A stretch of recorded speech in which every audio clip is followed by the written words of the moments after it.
Hər vaxtınız xeyir olsun gözəl insanlar. Salam müəllim, xoş gəlmisiniz. 40 yaşı var, heç vaxt rəsmlə məşğul olmayıb, rəngləri tanımır, əl qabiliyyəti də sıfırdır ümumiyyətlə. Ona motivasiya verib onu rəssam eləmək olar məsələn. Yəni elə bir sehirli çubuq yoxdur ki, hamıya işləsin. Çanaqqale savaşında bir əsgərin 1 ton ağırlığında olan topu qaldırıb atması motivasiyanın məhsulu deyil. O 20 ton qaldıra bilməz. Bu kainat qaldırın aşağıdır. Tanımadığımız adamı hansı manipulyasiya ilə motivasiyadan salmaq olar? Onu şübhəyə salmaqla ən yaxşı variant. Çünki qorxu işə düşəcək, qorxu siqnalı həyatda sağ qalmaq refleksidir. Sən bu günə TikTokda canlı açırlar.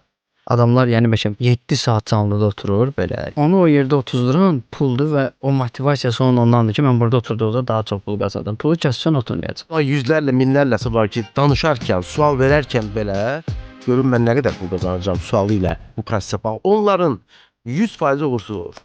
Bir şeyin ki, əgər qiyməti var, o artıq uduzur.